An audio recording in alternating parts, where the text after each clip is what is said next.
What's up, Brendan? Welcome to the show. Tim, thanks for having me on, man. This would be great. Yeah, you are saving my ass with this episode. I had a guest all lined up, and life happens, and this person had to pull out unexpectedly. It wasn't like a bail by any means, but nonetheless, I went on Twitter. I'm like, hey, somebody help me! I got 2 days to come up with a guest, and you shot me a DM, and so here we are, man. Thank you so much for saving my ass. Dude, are you kidding me? Like, I've been looking forward to this. Like, we get to talk for an hour and it's Yeah, a thing that helps you. Like, I would just talk to you for an hour, you know? Like, this yeah, is awesome. So, thanks for having me on. I really appreciate it. for sure. Great. Well, a little bit of context. You and I met each other because you participated in the SEO masterclass that we hosted on Copyblogger. By the way, just so you know, we got a ton of really great reviews for that, and everybody really, really loved your presentation. So thank you so much for being a part of that. But uh, we've had like just some interaction on Twitter because like all my friends these days seem to be people that like I met on Twitter, and Yeah. and other than that, like I don't know a whole lot about your story. I mean, I keep up with what you write on your website. I know a lot about like your philosophy with SEO, but outside of how you got involved with online marketing, like I don't know anything that you did with your life before you jumped into the SEO world. So just give me and the people listening a little bit of context. Like, how did you even get started in this field? Yeah, it was very much so one of the best compliments. It was very much on accident. It was very much just a serendipitous thing. One of the best compliments I've ever received was somebody told me that a mutual friend of ours described to them that they should follow me for SEO advice because Brendan is one of the few people that has learned SEO by brute force. And I was like, that. Put it on my tombstone. New Twitter bio. Done. Nice. That's the best. Yeah, nice. Because I went to school to be a teacher because we let 18-year-olds take on a bunch of debt and decide what they want to do with their lives. Like, it's not a lot I would trust an 18-year-old with, but apparently we're allowed to do that. So I went to school to be a teacher. I literally remember sitting so vividly in the Ithaca College cafeteria. I'd gotten there early from like freshman year. You could get there a couple weeks early or days early if you were whatever weird like I am. And I sat down with this giant blue book. It's like a phone book. It was just, I looked through all the courses and I was like, what do I want to be? And it was like, all right, I guess I like school. So we'll do school for the rest of my life. And I did that. I went to college for it. I climbed the ladder. I became an assistant principal. I was rewarded with an extra 25 pounds around my midsection, a really bad relationship with alcohol, like Sunday night panic attacks, the works. And I kind of made a decision to step back and take a position as a teacher again. I taught again for 2 years because on the side this whole time I was like building a little business. I built a website around reviewing jujitsu gis. I ended up building my own brand, figuring out imports and exports and all of that sort of stuff. Sold both of them in 2016. And one of my friends, Jason Zook, was just like, hey, why don't you work at an agency? And I was like, what? Honestly, Tim, I had never thought of working. Like, I loved marketing. It was what made my jujitsu company do well because I was the only person that cared more about marketing than jujitsu. And I was like, well, I've never considered working in an agency. I thought the path for me, because I came up in the online marketing world, was you have to like hate your job and then quit your job and do your own thing. So every year it led to this like horrible cycle. Every year at the end of the school year, I'm like, that was my last year. I'm getting it going over the summer. And then next school year, I'm not working again. And then every year I'd have to like eat it and go back to teaching. And it sucked. It crushed me. And then, yeah, I was like, why don't I just go work at an agency? And including building still tons of things on the side because I can't help myself. I've been working at an agency for like the last 3 or 4 years, 2 different agencies, actually. This is why every single time I make it a point to start with a little bit of backstory, because I think it's a flaw as people, as humans, that we make assumptions about each other just by how you sound and what you look like, and not even get into that conversation, just the first impression. And when you give people even just a couple minutes to talk about some of the things that they're passionate about, and like some of their ideas, and and and some of the trials and tribulations in life, I've just always found that there's so much more to relate to people than there is to disagree with people. I mean, you want to talk about education, brother? I got into an hour-long debate last night with my father about higher education and how angry it makes me, and just how the system is so, let's call it like, rigged to put 18-year-old impressionable kids into like life altering debt without an actual plan on what they're going to do when they get out of it, you know? And and that's something that I don't really get into that much online, because like nobody wants to argue with me about that shit. But outside of that, there's always a cool like jumping off point. And to hear you say that you built, I'm assuming it was like an affiliate brand basically, or like a reseller brand with jujitsu gis, and like I never would have pegged you to be into grappling. Like, were you a grappler yourself, or did you just like the industry of the equipment, or like how did you even? No, so I'll answer your first question. I I was into jujitsu. I'll tell you the backstory in a second. I was into jujitsu because it's crazy. And I was answering on all these forums. People are like, when I come to Chicago, where do I train? And there's like 30 gyms and academies in Chicago. So I'm Yeah, like, where are you Chicago's a staying? big grappling city. Yeah, answering all these questions in forums on the shout out if anybody remembers like the Share Dog forums, early like MMA forums. Yeah. And I loved it, but I would answer all the jiu-jitsu questions, and I started a website called bjjinchicago.com. And I was doing gym tour, like vlogs before vlogging was a thing. This is in like 2010. Doing gym tours and gym reviews and covering tournaments, and I had it was cool. And one day this guy was just like, hey, if I send you some shorts, will you write about it? And I was like, yes, Yeah. of course. And Uh-huh. he sent them to me and I wrote about them, and he's like, I'm going to send you more stuff. And I was like, all right, that's a thing. This is before like influencer marketing was not a phrase that we used. Like he was just sending me stuff and I was writing about it. And then I heard a podcast with a guy who reviewed cameras for a living. He like made a full-time living reviewing cameras. And I was just like, why don't I just review? I was already writing reviews. Why don't I just write reviews about jiu-jitsu gis? They're like $200. They're expensive. People want to know they're getting the right thing. So I started that. I started gireviews.net because they didn't have the .com, whatever. And I ran with that. And then I realized these companies were spending about $50 on the gi to mail to me. And then I was making them like 10 grand promoting it.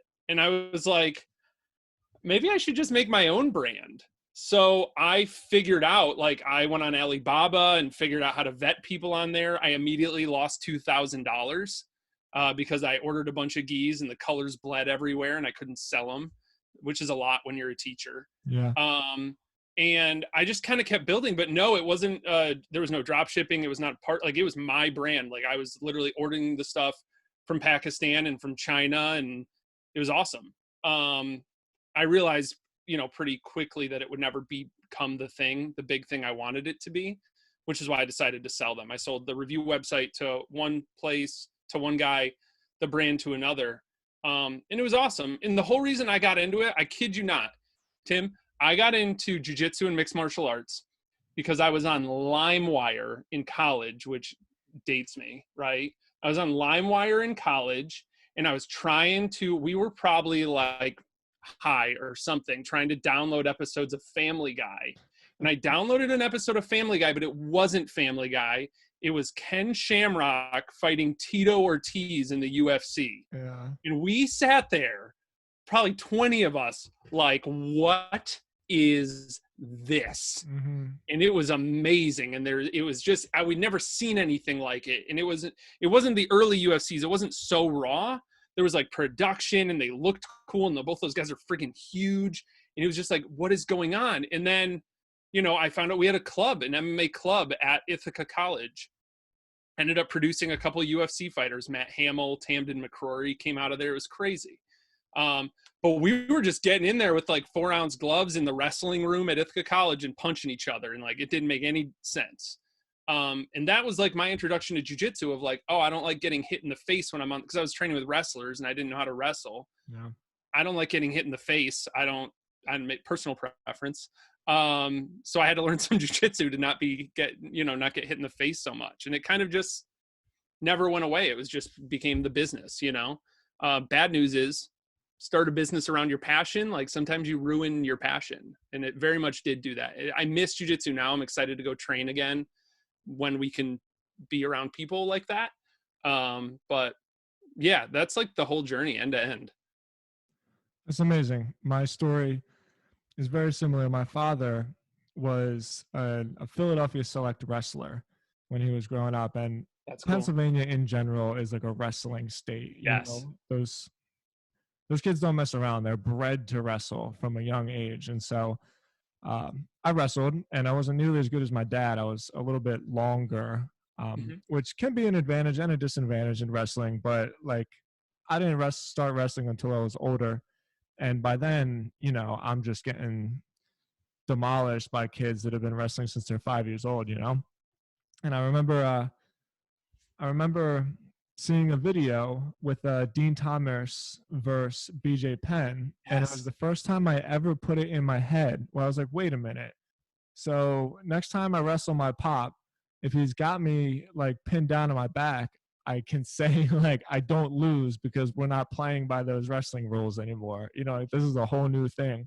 And it was like just a cheat for me where I said, this is different. This isn't, and I have a huge admiration for wrestling, by the way. I think it's like a beautiful science, and I think jiu-jitsu is a beautiful science too. But just hearing what I'm getting at, and this always comes up on my show, and this is a big part of like my message, and people hear me say it on the podcast a lot because it's so true. No matter what you're into, right? No matter what it is, it could be jiu-jitsu, it could be gis. You and I were talking about comic books before we started recording. It could be comic books, right? Like no matter what you're into, there's a way to build a tribe around that shit online. And there's a way to make money, build a business, and create something cool around something that you're passionate about. And hearing that backstory of yours, it sounds like that's exactly what you did. Yeah, it's how it worked out. And what was cool is understanding, like, eventually I realized doing a lot of things like dining at the buffet of online business. Yeah. Like you get to taste, like I tasted podcasting. I made an online course. I sold physical products. I did affiliate marketing and blogging and SEO.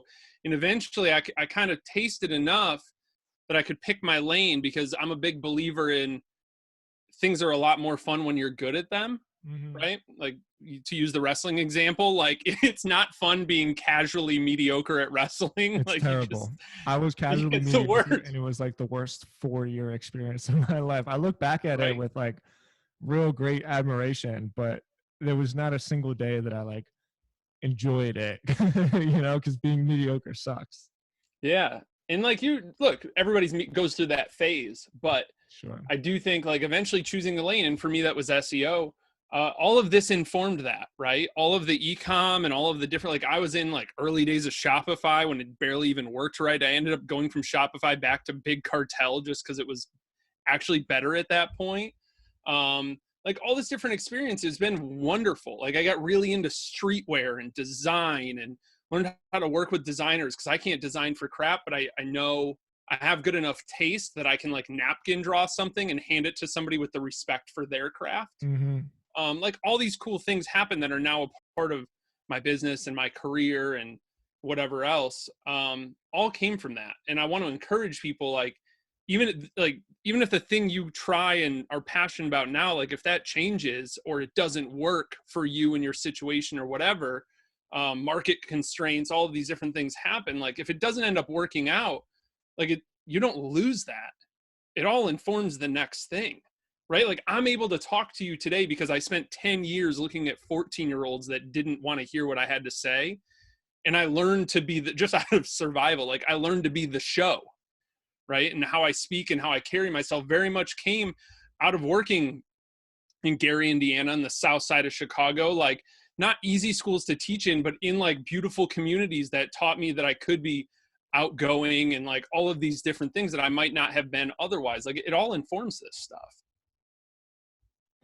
I love hearing about that. It's a it's amazing to think of the things that you're learning today or that you're going through today, and may obviously not having the insight because none of us can look into the future, but I try to remind myself that this thing I'm going through right now or this thing that I'm learning right now is probably like an investment into my future self, right? You're learning these skills where you never know where they're going to be applicable. I mean,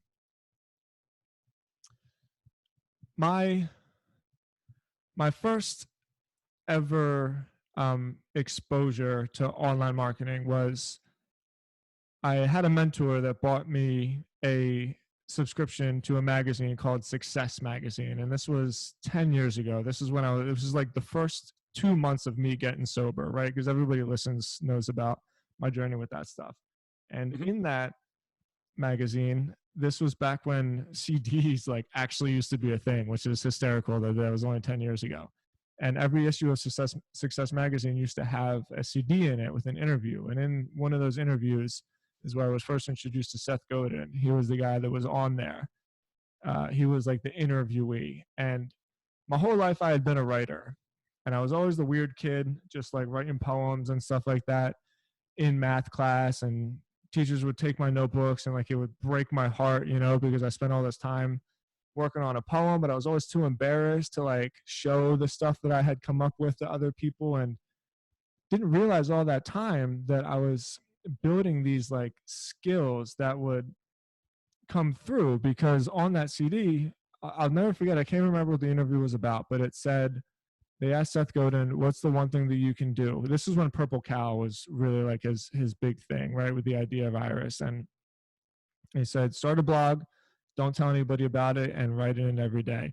And I didn't even know that there was such a thing as SEO. I didn't even know that there was such a thing as content marketing, right? I was just on this path of honing this skill set that has basically brought me to where I am. So I know that was a bit meandering, and just this conversation in general has been like really a breath of fresh air for me, because it's always a good reminder for me that there's no such thing as like wasted learning. Like it may feel like, oh, I just spent all this time doing all this shit and like it didn't turn out to nothing. And I'm not saying that that was your experience. I'm just saying that I've heard that a lot through people that email me, and there's always an opportunity, even in your failures, to take the things that you've learned and use it, like I said, as an investment into your future self.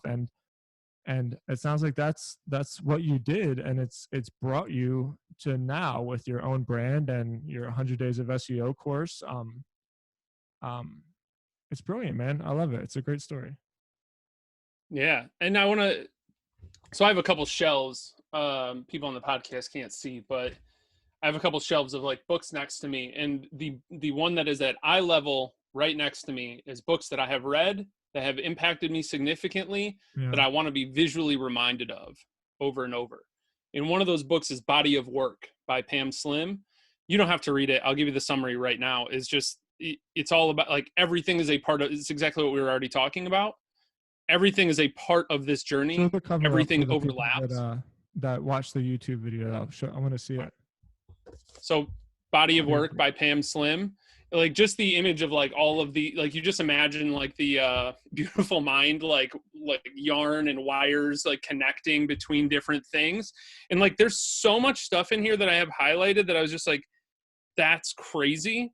Even like at the beginning, she talks about like decades of watching her dad work and realizing that he wasn't just like building a career, he was putting together these skills and like building this machine in himself that like could do all of these different things, right? I know that no matter what happens environmentally, no matter what happens culturally, whatever, like I'm going to be okay. I have the skill set to adapt. I have the skill set to learn all of these different things. And I hope that is like a point of encouragement because, well, first of all, let me ask you a question. Is there another episode of your podcast if people want to hear your like story about getting sober and all of these other things, like, is there an episode of your podcast that they should absolutely listen to? Not on this podcast. When I started timstods.com, I did it because I felt like all of my online work, I was like the sober kid, Mhm. And so like I created this brand because I had so much to share about just creating media and creating content and sharing your ideas. And like, I don't know, life or the universe or whatever wouldn't let me like kind of separate the two, And so in a weird way, my recovery and my story has been almost an added benefit to my experience of creating brands, because it's always been like the authentic, I shouldn't say authentic, I don't really like that word, but it's always been like the honest representation of me putting my ideas out there. But I will say, um, Sober Nation, my website, has its own podcast, and I just recently recorded an episode. Jonathan is the host of that podcast, Jonathan Sylvester, and he actually interviewed me, and I went into a lot more depth with that story. So I'll link that up in the show notes here. Cool. That was going to be my follow-up question, is can I interview you for this podcast about that? But if it's already out, let's have them listen to that. Yeah, but you can still ask me some questions, man. I'm always happy to talk about it. All good. Maybe we'll make it a separate episode. Yeah, cool. I think, yeah, especially that whole journey in building the site. And I was checking it out the other day. This is going to go real sideways. I was checking it out the other day. Like, I've had a really, where do I start? My brain is very wired for like, if one is good, then like 10 is better. Right. That is true of like books. That is true of pieces of pizza. That is true of alcohol. That is true of like everything in my life. Like, I was like the excess guy. Like, no matter what it was, I'm all in 100%. And it's been great for like business and career. Not so great with other things. And I haven't drank in a long time because it's easier for me to just not do it at all. Sure. The problem is that I just then transitioned to other, like, it didn't actually solve anything. I just wasn't drunk and hungover as much at all, but I hadn't like actually dealt with any of the things that you have to deal with. Like, why was I doing all of that? Why was I doing that? It just transitioned to like food and other stuff. Yeah. But it was all still there. I still had to be like, live in that and be who I was. And frankly, like who I am, like I was even checking out, this is so weird to talk about, I guess. I was checking out your website the other day because I've been trying to figure out like whether I need to rewire my brain or something around just like getting a handle on like the food, like what I put in my mouth, and like how my really unhealthy relationship with food and like massive weight fluctuations and really weird relationships with like fitness and everything and coping all over the place with each of those pieces. I was looking at your website and I'm like, I wonder if going through like respecting the process that people use in sobriety and recovery, like, is that the same process for this? I've heard like Russell Brand talk about it in the past, and I was like, maybe that would be helpful to understand that process, So it's funny. Yeah. I was actually checking out the site the other day because I'm like, well, I know Tim has a bunch of stuff on this. I did a blog post recently about a recent fitness journey I've been on, because I always use the word obsession. And to me, the best definition of obsession is a thought that overpowers all other thoughts. And that is like the thing that I'm constantly mindful of. And so I in a blog post, if you go to timstods.com/blog, I think it's the second most recent post. You'll see it in the first page there. I talked about the diet regimen that I had to be on to really gain this muscle mass that I had to do. I had back surgery last year. I think last time we talked, I probably mentioned it. And so I can't run. And you want to talk about the thing that I used to not deal with that? It was definitely running. It was like the escape I had and the thing that I could use to cope. And I can't do that anymore. And so the point I'm getting at is I documented everything except for my food, because as soon as I started doing the things like tracking macros and like counting calories and stuff like that, like, man, it would be all I thought about. So same. What the reason why I'm so passionate about talking about this is because it's funny. I'm actually writing my first book, and I've been working on it really hard and kind of secretly. I don't even want to tell anybody about it because then I'm like held accountable, to fucking finish it. Too late. And the point of this book is kind of just that constant battle with like those little monsters in your head that are always looking for something to like some form of self-destruction, right? And so I use entrepreneurship and I use content and I use sharing my ideas with the world as like this form of service, right? And this form of service is a way for me to not think about myself, because anytime I'm in one of those things, whether it's doing dope or snorting coke or food or just working insane amounts, it's because I'm thinking about myself. And that's all I can think about is myself. And so like when I start thinking about other people and the way that I can help other people, it's just a win-win all around, because I do better because I feel better. I do better because I'm like using that wavelength to create great work, which is in turn helping me like financially and helping me in my brand. And then like other people get help because they hear what I say and they say like, oh, wow, I thought I was the only one that felt that way. Like I feel like that too. And so then it's just the only thing I've ever discovered in my life where like everybody wins. And so I really, really try to build my life around the idea of just service. And it sounds very simple, and sometimes people roll their eyes at me like I'm trying to be like angelic, and I'm not, because there's like a bit of a selfish thing involved there. It's like I'm doing it for you, but I'm also doing it for me. And so the roundabout way that that's connected is entrepreneurship for me has been much more than just building businesses. It's been like this way that I can channel all of this extra angst and energy and like destructive behavior into some kind of positive service to the world. You think that's common? For sure. I think it's way more common than people think. Everybody has something. Like everybody has something. It just manifests in different ways. It's like part of being a human. I don't even know how to explain it. Yeah. I think it's common amongst everybody. I think it's also really common amongst people who feel some sort of drive to like build businesses or have like really high level careers or whatever, wherever they're putting that energy. I didn't start noticing it and thinking about it until I learned like Dan Martell's story. Do you know who Dan Martell is? No, I never heard of him. Oh, he's super interesting. He created Clarity.fm and a couple other companies and sold them in the like software and SaaS space. He's like the guy. Great. I'll check him out. Yeah, I'm a big fan.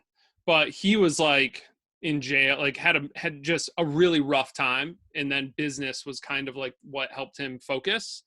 And I feel like that's really interesting. And the more I think about it, the more I hear about it, I think a lot of people, business and entrepreneurship very much is coping with things, right? It's something, it might be healthy, it might be unhealthy. I'm not judging, but I do think balance. Like it is. Yeah. It's in a coping mechanism for sure. Because I was talking to my buddy, Ken Wallace, who runs a website called mastermindjam.com. And we were talking about like, a company that said their people on their team can't have any side projects. And I was just like, I asked him, I said, what would you do if you couldn't have side projects, but they would pay you more? Would you stay? He was like, no, I'd probably want to get out faster. Yeah. And I felt the same way. Like if they're like, look, how much money are you making from your side projects? We'll just pay you that. And you only focus on this. I would be like, I got to get out of here as soon as I start building side projects without my name and face on it, because I got to get out. Like that feeling, like I will, as long as I have a career and work for somebody else, I will forever have my own thing.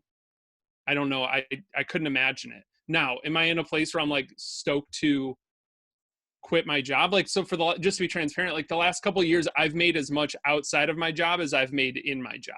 So it's like 50-50, yeah, wow. Which is supposed to be that magical time when people are like, should I quit now? And I just haven't. Like, I've liked where I worked, and grown. Like it pushed me and I grew and I got access to people and experiences. And like I get to work on the SEO right now for Allstate. You don't get to work on the SEO for, you know, top 2 insurance company just by yourself. So I get that experience now. It affords me a lot of like really interesting experiences and learnings and a chance to work with great marketers on my team. But I don't know. I don't know what the path forward is. I found for me that at least right now and so far, like the mix of career plus like side businesses and all of that sort of thing works really, really well. I think I I always recommend to people. I think this idea of like I was born an entrepreneur is kind of fucking ridiculous. I call it like the Gary V effect. You know what I Yeah. mean? It's like stop watching TikTok. That's not what life is. Like if you need a Yeah. job and you can work on something on the side, then do that because like don't starve, you know? Uh And there's so much shame. You feel like just shame around it, right? You're like, I have yeah. to get a job. And it's like, don't shame, you know, very Brene Brown of me, but like, don't shame yourself. Like, it's fine. Mhm. It's wonderful. You get to do both. Like, and it's just a season. So whatever. I don't know. Yeah, and all work is noble. I mean, all Yeah. work is noble. You should Mm. never ever feel like there is something wrong with adding value to the world. Nonetheless, I'm glad that we went here because it's kind of a perfect transition because I've noticed that about you. Like we talk on Twitter pretty often, and like you're a real recognized person in this space. There's a lot of people that know SEO, but there's not that many people that like practice it because what am I trying to say? Like copying and pasting blog articles is SEO, right? But like taking a project and actively tracking it and measuring it to to hit a desired upon outcome, right? Like that's the practice of SEO.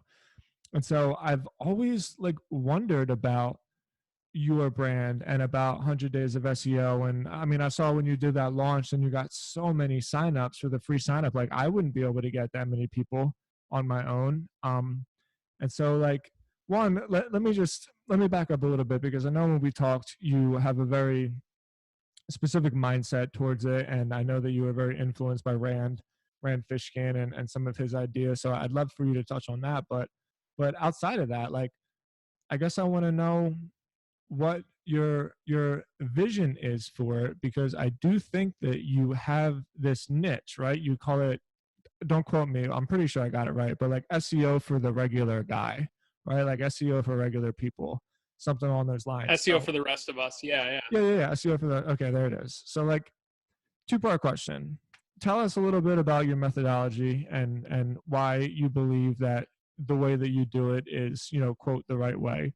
And two, like tell me about what your vision is and like the people that you want to ultimately serve long term. Yeah. So I feel that I wonder like sometimes do I like SEO because like does it work because I believe it does or do I believe that because it actually works? It's just like a real circular logic, right? And I like try to like think about those kind of things of like is this actually right? And I've had some conversations with some really great marketers and especially my experiences in my career like working with huge companies that are multi-billion-dollar companies and they're like we've never done SEO before and I'm like how could that possibly be? And then you're Sure. like it's not it doesn't matter. Like SEO doesn't matter.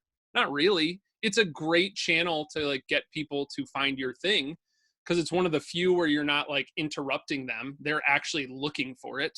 They want it. They already said I would like this thing and you're like hey I have that, come over here. Like that's great, right? But I think that's why I like it a lot. I also love writing. Google primarily Me is too. yeah indexes words. I love YouTube as well. Like one of my favorite things right now honestly is editing video. I'm very bad at it but it's super fun. um and I don't know, I just there's something attractive to me around like meeting people where they're at, like diving into people's heads. Very like I take like a very copywriting approach of like let's figure out the psychology. They're googling this thing, what do they actually want? Yeah. Like if I'm googling it, what do I really want to find here so that when I find it, like when you find my version of what I think you want based on my research, you're like oh my gosh this is speaking into my soul. and it's just a blog post. It's an article. It's whatever. It's a video on YouTube.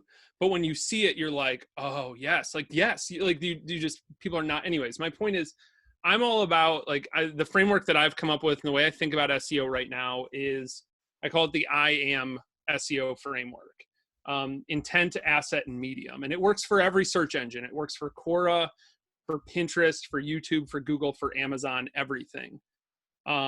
First, figuring out the I in I am is intent.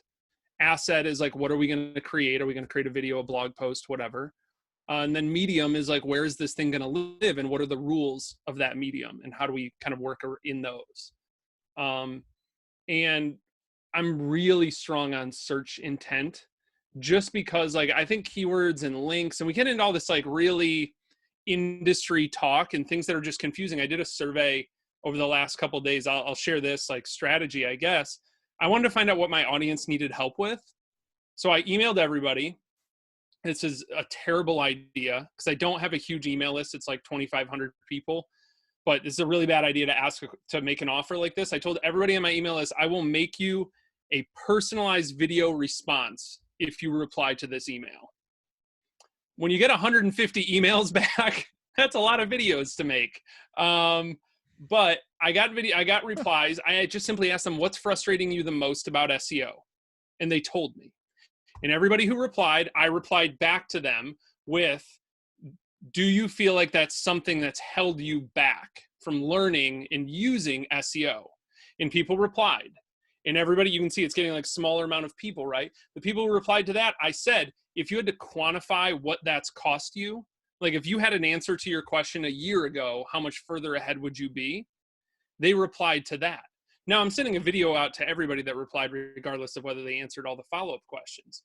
But I got this amazing insight of people who are looking for help with SEO, what they actually want help with, what their actual roadblocks are, and what it's cost them to not pursue it sooner, right? No matter what your audience is, like asking those questions in that order, you can find out some, like it's great copy for like sales pages and stuff and be real tactical, but you also just understand the people better. And we talked about service, right? Like I can serve them so much better now because I know what they want, and I know what, and because of my expertise, I know what they need, right? And I think that goes into like content too. And that's why I'm so strong on intent all the time, just because if you like, what are you even doing? Like if you're making this in service to other people, or even if you're doing it selfishly, right? Because you want to market your thing, you should know what the people are looking for that would stumble upon it, right? Make it more discoverable. Yeah. So this is what, when you hit me up, I knew that this was a topic that I wanted to talk about. And I'll tell you why.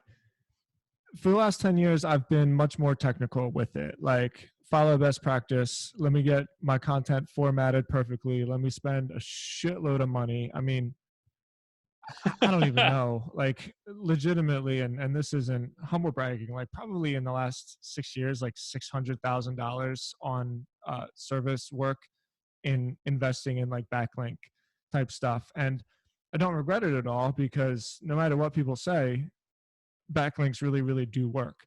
However, oh yeah, my friend, the only people that say they don't work is Google, because they don't want you to game the system. Because they don't want you to hunt for them. Yeah, absolutely. Yeah, they know they work. Otherwise, they wouldn't talk about them. For sure. But so, okay, with all that, my friend, great friend of mine, he actually worked for Stasi for a long time, and I still consider him family. He started this website called jetskiexperts.com. The domain, 22 blog articles, and that's it. And they just thought, if I'm a person that's into jet skis, like what the hell am I actually looking for if I search this term, right? And every single article that they wrote, they just spent a lot of time thinking about it. Like if I search for this particular product, or if I search this like how-to article about jet skis, I mean, random stuff like how do I pull my jet ski into a slip properly? You know, things like that. It's been 7 months with this thing. There's no backlinks to it. And brother, like, dude, they're doing, I think last time I checked, it's $1,200 a month.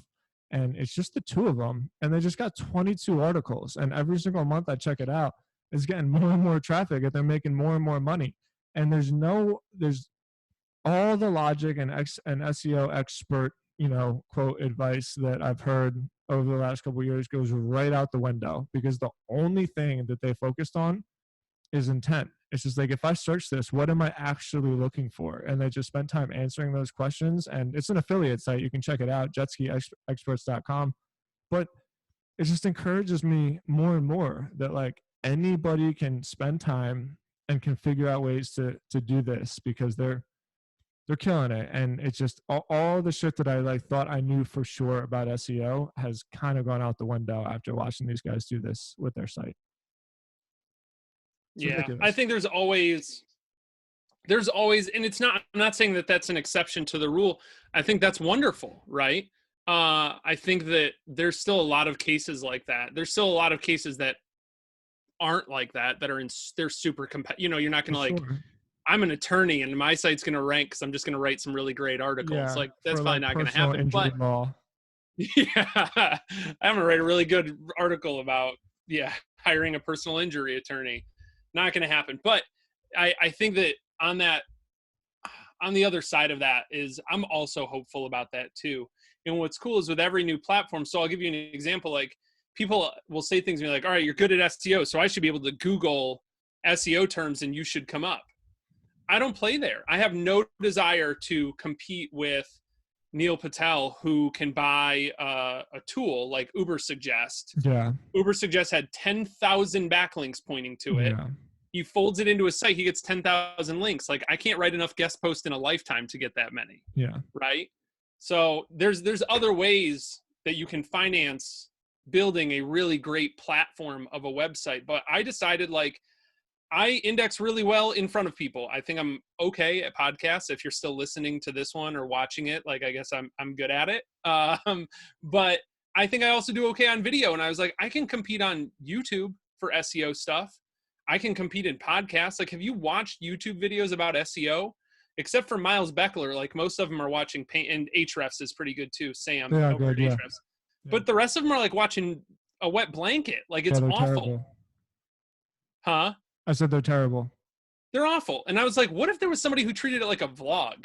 What if when I interviewed an SEO expert on my channel, I opened it with like a vlog of like where they lived and something like my buddy Ryan Stewart lives in Miami. So I opened it with this like montage of Miami, and it was so silly and very like bad Casey Neistat ripoff. But I had so much fun with it that when I look at the analytics, people didn't drop off. They were like, what? I clicked for the SEO, but what is this? Like, this is not like other things. And it doesn't really match the intent, but I just wanted to have fun with it. And I made it for me too, right? Like, it was a thing I wanted to make and see in the world. So I think it stood out, and those videos do super well. And again, like, we're bringing, like, connecting a lot of dots here. Like, this is part of all of that difference. It's the teaching, and it's this other thing and this other thing. And all of that becomes like, you can see the fingerprints on a specific YouTube video of all of these other things. So yeah, I think that there's no loss in any of this stuff. And I would also encourage you, like you said, Tim, like, don't feel like you have to do best practices. Don't do what a quote SEO plugin tells you to do. Mm-hmm. That doesn't matter. Like, I do believe, I have never seen somebody write, to use like a Seth Godin way of thinking about it, I've never seen somebody take a lot of time and care, write 100 articles about a topic and not succeed. Like, I've never seen that. For sure. It's a really, really great, like, we talk about best practice, right? That's a really great best practice. Like, find something that you're passionate about it and write 100 articles on it, and make them just the best freaking articles that you could possibly write. Just make it the best thing you can do, and do it 100 times. And like 3 years later, like, that's why I just get frustrated sometimes about it, because I know that people have that capacity in them. And I'm like, oh no, like, you just had to keep doing what you're doing for like another 2 years and you're going to be just fine. Yeah. Okay. Well, look, I want to make sure I finish off a little bit more on your personal brand, because I'm a fan, and I really mean that. Like, I appreciate good Thanks, writing, man. and I appreciate people that are like just, I guess the theme of this is just putting their gifts into the world, right? Just like adding value to the world in whatever capacity they can. So I want I want to like kind of selfishly know like where you're trying to go with it. Are you just going to continue to create little courses and contests or the other kind of stuff that you're doing, or do you have bigger dreams for it? Yeah. So big dreams are, I love challenges. I've found that the best way to help people is to create a challenge. Courses are fine. Challenges with like, here's just the next step you take every day. I totally agree.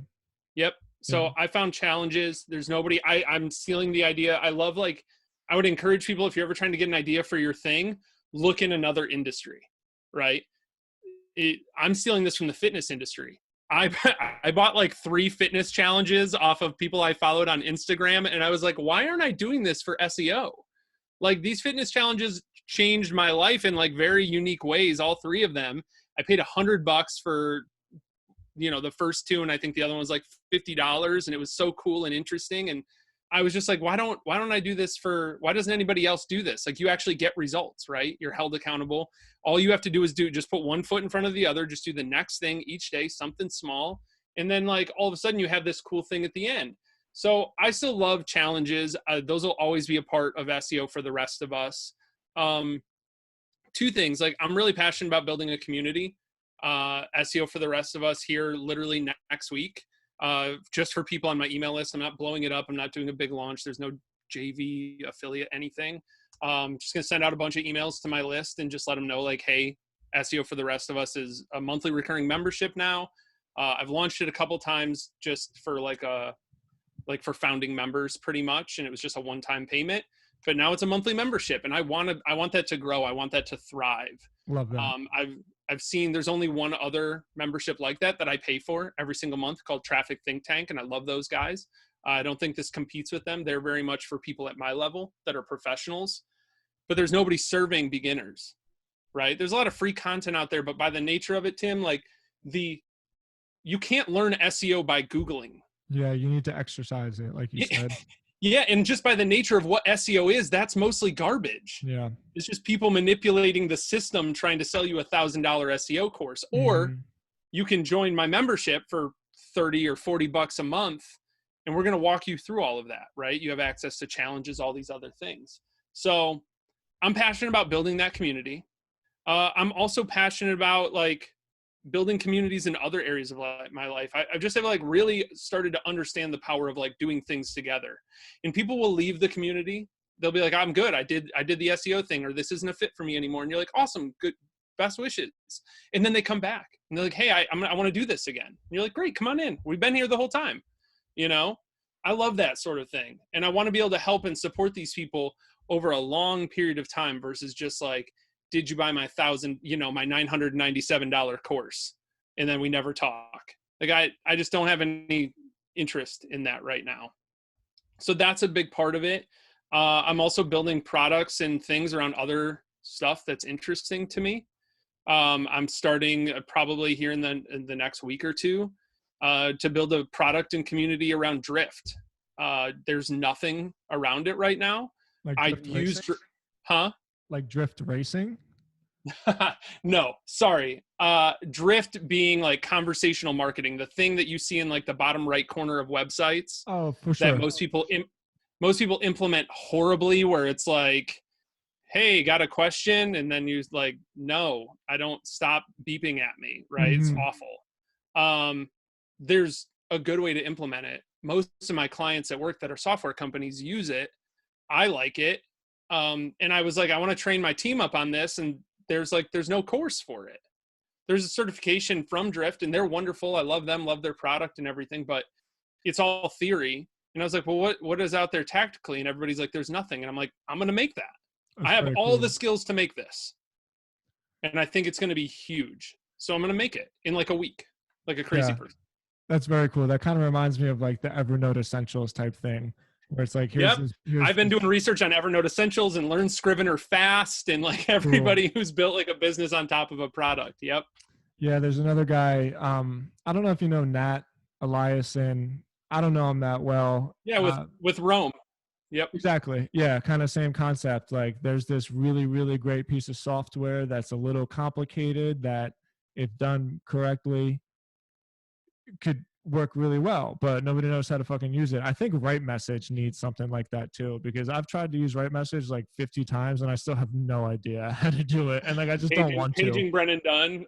Yeah. Yeah. Like I just don't want to do it. Like, sorry, brother, I'm not doing this. So yeah.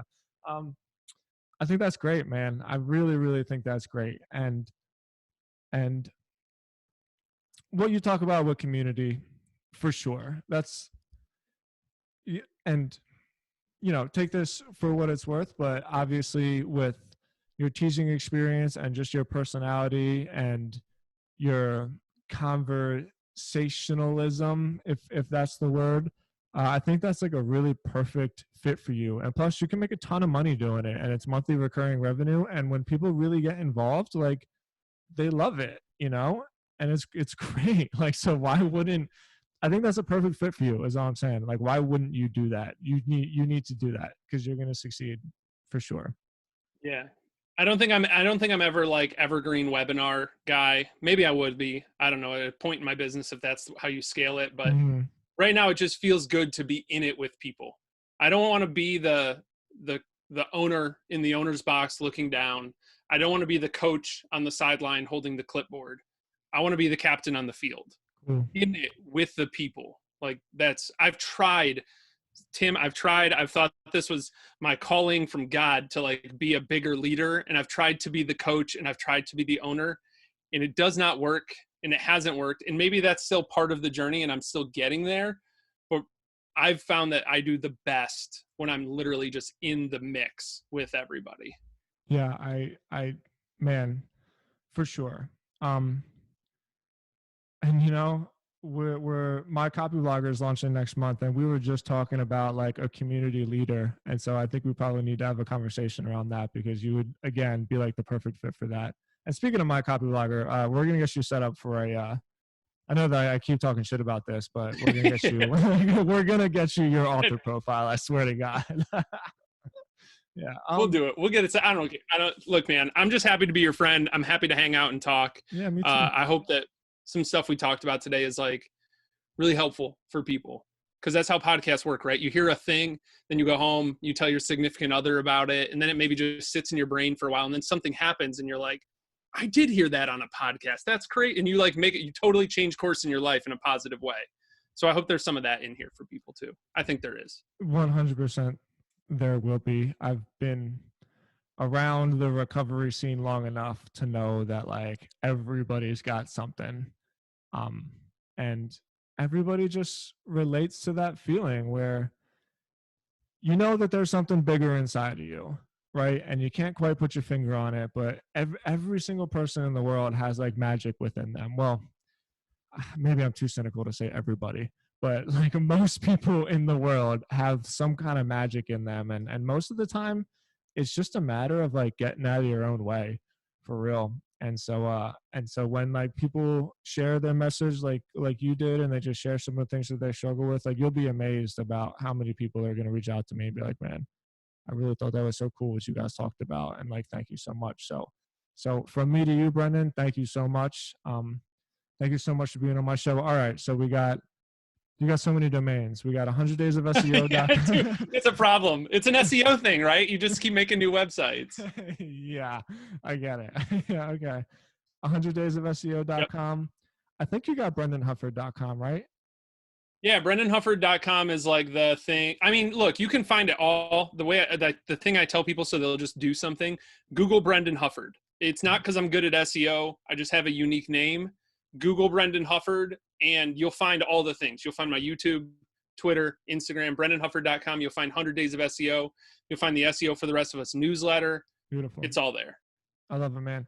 Brendan, thank you so much for your time. Thank you again for saving my ass. This was like just one of the realest conversations I've had on my podcast. So I really appreciate you, man. Such a blessing, man. Thanks, Tim. All right, bro.